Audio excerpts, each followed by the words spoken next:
To start replacing that side view mirror, we're gonna have to take the door panel off, and I'm gonna start right here at the door handle. You have to take this bezel off, and to take that off you can use a pocket screwdriver or a pick or regular screwdriver, whatever you want, but basically just pry this little cap off of here. That's gonna expose a Phillips head screw. Take the screw out, and with that same screwdriver, what you wanna do next is put it over the lock indicator but underneath the bezel, and pry the bezel up and out, and then do the same on the bottom but backwards, so pry it down and out.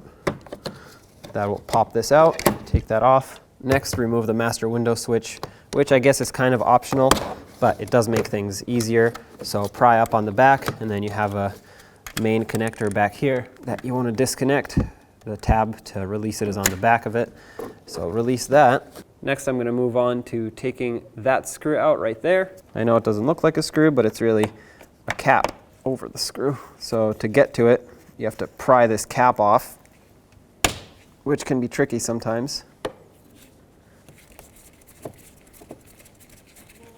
Then if you go down underneath the door handle, this is going to be a main anchor screw for your door. So take that cap off. Sometimes it's hard to see, but really deep in there is a big screw that holds the center of your door in place. Unscrew that. If it stays in the door, that's okay. Or you can try to fish it out. And on the sides right here, you'll have two little push clips that to unlock, you press in. That lets it release. And then before putting this back in, you actually have to press it out the other way.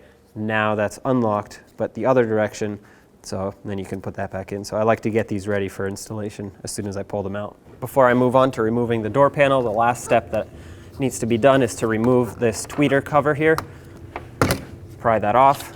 Now you can grab the door panel from down below, or anywhere really, and just pull it apart from the door. Once you have that off, you can pull the door panel away and up. That lets it release. Now at the bottom of the door panel, you have a wire for the courtesy light. You can unplug that. And now your door panel is free. Next, I'm going to disconnect this mirror. There should be a little push tab here, but mine seems to be broken. So I'm going to use a pocket screwdriver and disconnect it. And the only thing left to do is to remove these three 10mm nuts that hold the mirror in place.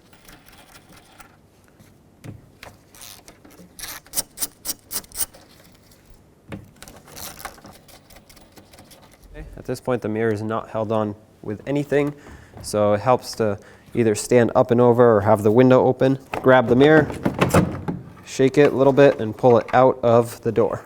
At this point, if you wanted to salvage this piece, you can gently pry it off. You can use a little pocket screwdriver and stick it underneath. And the reason you might want to do this is to have this piece color match to the vehicle. The piece that is supplied is just black. It's shiny black, it's not matte black, but so you can paint it. But if you want it to remain color matched, then you would need to remove this piece, assuming it's not damaged, and then reuse it. Okay, well, these pieces are not easy to pry off, but doable. So at this point, you would put this on your new mirror. I'm not going to do it, but I wanted to take this off to show you that it's doable. Next, make sure that if your mirror has a foam insulator, it's glued or attached somehow onto this rubber piece here. That's going to ensure that no wind noise makes its way into the door here. And feed the wire through. Then line up the mirror. And once you have it lined up, hold it and go ahead and start all of your nuts here. And I'm going to just make these tight. Now be careful, you don't want to snap off the studs that are in the mirror, but you do want this to be nice and snug. And as you tighten, the mirror will pull itself in onto the door. The gaskets will compress.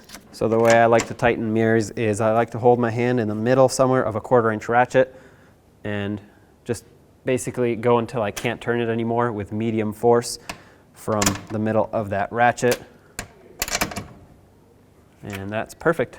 Now this wire is a little bit longer than the original, so I'm going to loop it around like this and then plug this in. I guess this doesn't have a little squeeze tab either. Maybe that's how it's supposed to be. Gonna tuck it behind here so that it's out of the way. And now let's put on the door panel. Don't forget about this courtesy light down here. Reconnect that, make sure it clicks. And then to start the door panel in, you want to go over the lip of this door right here with the door panel. And just make sure it seats all the way down. There we go. That's in. Make sure the inner window trim and the outer window trim are lined up. That's how you know the door handle lines up. Pull your wiring through. Make sure that doesn't get caught anywhere. And now line up all of your push tabs and then just bonk them in.